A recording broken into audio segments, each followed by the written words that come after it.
Hello and welcome to this video. I hope that this would be only a bad dream, but no, unfortunately it is the reality we have to live on. Vladimir Putin has switched into maniac mode and Russia has invaded the Ukraine.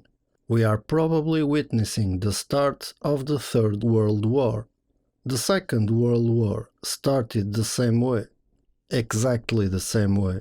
But it was the Nazis who started it by claiming land on almost all surrounding countries, stating that the German-speaking people there were being mistreated and their rights were being violated. These last weeks we are looking at the same scenario but by the Russians. As far as I know, most Russians do not support this war. So I am expecting big protests in their cities to show their discontent about this.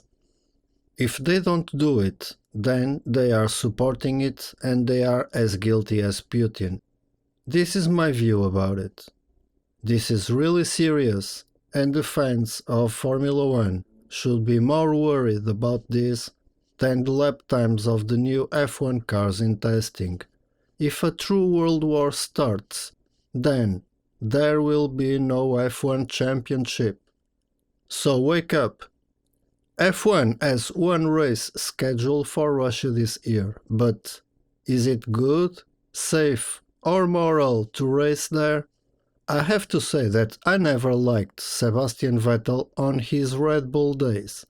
But on recent years he has taken some good actions and I changed my mind in relation to him.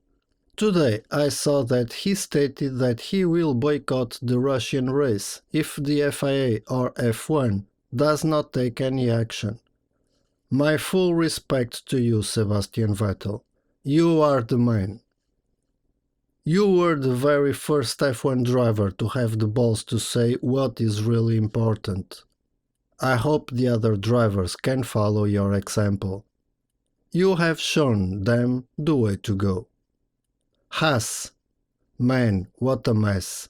They have a Russian sponsor and a Russian driver, who already was not very popular before this. After this, he will get some heavy beating. I can see it from the distance.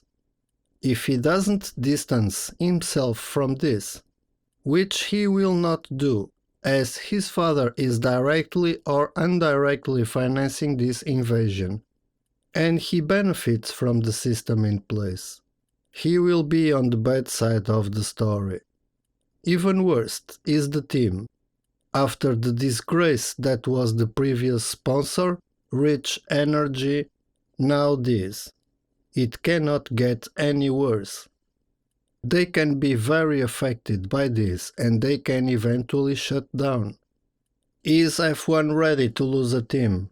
I mean, it can get really serious to Haas, as the Russians were expected to buy the team, as far as I know. If the Russians leave, what future will the team have? This can be the perfect storm if not corrected in time. It is time to F1 to do something and have some saying in all this. We are witnessing for weeks the Russians preparing an invasion and nobody did anything about it. Now, the invasion took place. I mean, this is completely crazy. A country has invaded another sovereign country in this millennium. I think mankind did learn nothing from the past. I know F1 is not about politics, but with all this, if they do not do something that has a true impact, then they will be seen as being there only for the money. And that will not be good for their image. Fans will really not like it. After all, who the fuck likes F1 races in Sochi? On the other hand, F1 is now in the hands of the Americans, so they will probably do something about this. After all, they are enemies for almost a century now. Well, my thoughts are with the people from the Ukraine. And this is what I think about this crazy day. I really hope that they withdrew as fast as they entered and F1 cancelled the Russian Grand Prix before waiting for the drivers to boycott it. Although I have nothing against the Russian people, I also hope that the FIA ban Russia from international motorsport. And you? What do you think about this crazy day? Do you want the Russian Grand Prix cancelled or banned? Let me know in the comments, and please be kind on your words. We have enough violence around. Cheers from a peaceful Portugal.